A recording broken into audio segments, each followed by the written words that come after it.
Hello and welcome to my channel. I hope you enjoy this story. I'm going to try and upload a new story each day. Siren's Song. The storm came suddenly, as they often did on the Isle of Wight, but this one was different. Holly Arnold watched from the window of her small cottage, perched high on the cliffs near the Needles, as the sky darkened and the waves began to crash violently against the jagged rocks below. There was something unsettling about this storm, a feeling that clung to the air, making it heavy, oppressive. Holly had lived in the town of Alum Bay her entire life. The picturesque coastal village, with its colored sands and towering chalk stacks, was as much a part of her as her own skin. The sea had always been her companion, its ebb and flow a constant rhythm to her days. But tonight, as she listened to the wind howl through the trees and the rain lash against her windows, she felt an icy dread settle in her chest. The first shipwreck had happened a month ago, a fishing boat caught in a sudden squall, dashed to pieces against the Needles. 3 men had died that night, their bodies never recovered. The second had been a cargo vessel, just 2 weeks later, its crew lost without a trace. And then, last week, a pleasure yacht again, no survivors. Each time, the storms had come out of nowhere, fierce and relentless. But it wasn't just the storms that frightened Holly, it was the song. It had started with the first wreck, a low, haunting melody that drifted on the wind during the worst of the tempest. At first, Holly thought it was her imagination, a trick of the storm. But as the shipwrecks continued, others in the village began to speak of it too, a song that seemed to come from nowhere and everywhere at once. Tonight the melody was back, faint at first, just a whisper on the wind. Holly felt the hairs on the back of her neck stand on end as the tune grew louder, more insistent. It was beautiful, achingly so, and yet it filled her with a deep, primal fear. She knew she should stay inside, bolt the doors, and wait out the storm. But the song called to her, pulling her towards the cliffs, towards the sea. Unable to resist, Holly grabbed her raincoat and stepped out into the night. The wind nearly knocked her off her feet, but she pressed on, the music growing louder with each step. As she neared the edge of the cliffs, the song was all she could hear, drowning out the roar of the wind and the crash of the waves. And then she saw them. Down by the water's edge, silhouetted against the furious sea, were figures, women, their long hair flowing like seaweed, their pale skin glowing in the darkness. They moved with a strange grace, their mouths open as they sang a haunting melody that filled the air. Holly's heart pounded in her chest as she watched them, unable to look away. One of the women turned, her eyes meeting Holly's across the distance. They were dark, bottomless, like the depths of the ocean, and they held Holly in their gaze, trapping her. The woman smiled, a slow, chilling curve of her lips, and beckoned Holly forward. Holly's feet moved on their own, carrying her closer to the edge of the cliff. The wind whipped around her, tugging at her clothes, but the song drowned out everything else, pulling her forward, until her toes were hanging over the edge. Below, the waves churned, white foam crashing against the rocks. Holly could see the remains of the last shipwreck, the twisted metal hull half submerged in the water. But she didn't care. The only thing that mattered was the song and the dark-eyed woman who continued to beckon her closer. She took another step, her foot slipping on the wet grass, and for a moment she teetered on the edge, the ground crumbling beneath her. But she didn't fall. Instead, a strong hand grabbed her arm, yanking her back from the brink. "Holly, what the hell are you doing?" It was Sean, one of the local fishermen. He had been her friend for years, always looking out for her, but now he seemed more like a stranger, his voice cutting through the fog of the melody in her mind. I heard the sound," Holly stammered.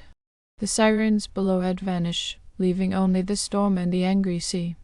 Sean cursed under his breath, dragging her away from the edge. "You need to get back inside." Now Holly let him lead her back towards her cottage.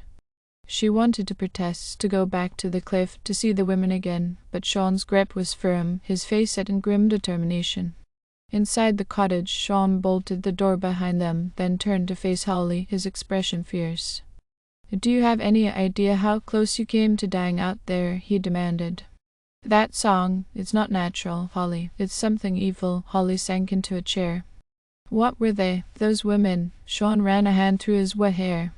Sirens, that's what my grandfather used to call them. He said they were spirits of the sea, cursed to lose sailors to their deaths. I always thought it was just a story, until now. Why are they here? Oh, why now? I don't know, Sean said. But they won't stop until they've claimed more lives. For the next few days, the storm raged on, relentless, and the song echoed through the village. The villagers stayed inside, too afraid to venture out, but the tension in the air was palpable. Everyone knew it was only a matter of time before the siren struck again. On the third night, the storm reached its peak. Holly lay in bed, listening to the wind howl and the rain batter against the windows. Sleep was impossible. Every creak of the house made her jump, every gust of wind set her heart racing. And then she heard it, the song, louder than ever, filling her mind, drowning out all rational thought. Without thinking, she threw off the covers and rushed to the door. She could hear Sean's voice in her head, warning her to stay inside, to resist the call, but the music was too strong, too beautiful. She had to follow it. The wind nearly knocked her off her feet as she stepped outside, but she didn't care. The song was all that mattered. She stumbled through the rain, down the narrow path that led to the cliffs, her breath coming in ragged gasps. The sirens were waiting for her, their pale faces turned towards her as she approached. They smiled, their voices rising in perfect harmony, wrapping around her like a blanket. Holly felt tears slip down her cheeks, though she couldn't tell if they were from fear or joy. She was almost there, just a few more steps. Holly, stop. Sean's voice cut through the song, breaking its hold on her. She turned, confused, to see him running towards her, his face twisted with fear. But it was too late. The ground beneath her feet gave way, crumbling into the sea below. For a moment Holly felt herself falling, the wind rushing past her, the cold spray of the sea below rising up to meet her. But then something caught her, a pair of cold, strong hands, pulling her back from the edge, back to safety. She looked up into the face of the siren, her dark eyes boring into Holly's, her smile full of malice. "You belong to us now," she whispered, her voice like velvet. Holly's scream was swallowed by the storm as she fell into the churning sea. The last thing she saw before the darkness claimed her was the sirens, their pale faces watching from above, their song rising triumphantly over the roar of the waves. In the days that followed, the storm finally abated, and the village was left to pick up the pieces. The wreckage of another ship was found smashed against the rocks, but of Holly Arnold there was no sign. The villagers mourned her loss, but deep down they all knew the truth. The sirens had claimed another soul. Sean stood on the cliffs, staring out at the calm sea, his heart heavy with grief and guilt. He had tried to save her, but the pull of the sirens had been too strong. He knew they weren't done, that they would return again, as they always did when the storms came. And when they did, he feared there would be nothing left of his village but shattered ships and lost souls. The wind picked up, and for a moment he thought he heard it, a faint, haunting melody drifting on the breeze. He shuddered, turning away from the sea, knowing that the siren's song was far from over. As he walked back towards the village, the sky began to darken once more, and in the distance the first rumblings of a new storm echoed across the waves. The siren's song part Roman too. Sean's footsteps were heavy as he trudged back to the village, the weight of Holly's loss pressing on him like a stone. The storm clouds gathered again, dark and ominous, a reminder that the sirens were never far away. They waited, patient as the tide, knowing that sooner or later more lives would be claimed by their relentless pull. The villagers whispered about it in hushed tones, their eyes darting nervously toward the cliffs whenever the wind picked up. Children were kept indoors, and the fishermen who once braved the seas without a second thought now hesitated, casting wary glances at the horizon before setting sail. The sirens had stolen their peace, replacing it with a gnawing fear that nothing could dispel. Sean couldn't shake the image of Holly's face as she disappeared into the sea, her scream cut short by the merciless waves. He had tried to save her, tried to fight against the siren's call, but he had failed. And now the guilt was an anchor around his neck, dragging him deeper into despair with each passing day. But despair wasn't the only thing growing inside Sean. There was anger too, an anger that burned hotter with every new storm, every whisper of the song that drifted on the wind. He couldn't just stand by and let the sirens take more lives. He had to do something, anything, to stop them. Sean had heard stories or tales told by the elders, passed down through generations of ways to break the Siren's curse. Some spoke of ancient rituals, others of powerful talismans that could protect against their call. But most of those stories were just that, stories, long forgotten in the modern world where such things were dismissed as mere superstition. But now, with the Siren's threat all too real, Sean found himself clutching at those old tales like a lifeline. He needed to find a way to fight back, to protect the village from the relentless storm and the deadly song. He sought out old Mrs. Cleary, the village's unofficial historian and keeper of local lore. Her cottage was tucked away at the edge of the village, surrounded by a garden overgrown with herbs and strange, twisting plants that no one else dared grow. The villagers whispered that she was a witch, but Sean didn't care if anyone knew how to fight the Sirens. It would be her. Mrs. Cleary answered the door before Sean even knocked, as if she had been expecting him. Her sharp blue eyes regarded him with a mixture of pity and understanding as she gestured for him to enter. "I knew you'd come," she said. "You're here about the Sirens?" Sean nodded. "They've taken Holly, and others. I can't let it happen again. There has to be a way to stop them." Mrs. Cleary studied him for a moment, then turned and shuffled over to a large. Their pages were filled with strange symbols and ancient writing, the ink faded but still legible. "There is a way," she said slowly. "But it's dangerous. The Sirens are not easily defeated. They are spirits of vengeance, born of the sea's fury. To fight them is to court death." Sean set his jaw. "I don't care. I'll do whatever it takes." Mrs. Cleary sighed. "Very well, but understand this. The ritual I'm about to tell you is old magic, older than this village, older than the needles themselves. It was used by the ancestors to bind the Sirens, to keep them from wreaking havoc, but the price is steep." She handed Sean a small, withered book. "You'll need to gather the items listed here. Some of them won't be easy to find, and when the time comes, you must perform the ritual at the highest point on the cliffs, under the full moon. Only then can you hope to silence the Sirens." Sean took the book. "Then the price?" Mrs. Cleary's eyes darkened. "The Sirens will demand a life, a willing sacrifice. The one who performs the ritual must be prepared to give themselves to the sea." He had expected danger, but this was more than he had bargained for. Yet deep down he knew there was no other choice. If he didn't do this, more lives would be lost, and the village would be doomed to live in fear forever.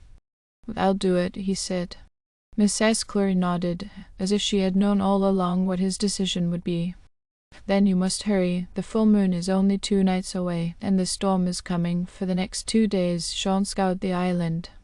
He found some in Mrs. Cleary's garden of rare herbs that only grew in the shadow of the cliffs, while others he had to barter for with the few remaining fishermen who still dared to venture out to sea. As the moon began to rise on the second night, full and bright in the sky, Sean stood at the edge of the cliffs, the wind whipping around him. Below, the sea roared, the waves crashing against the rocks with a fury that echoed his own determination.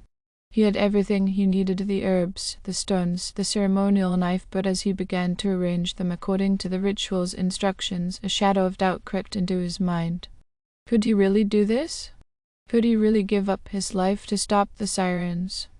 But then he thought of Holly, of the terror in her eyes as she had fallen to the sea, and his resolve hardened.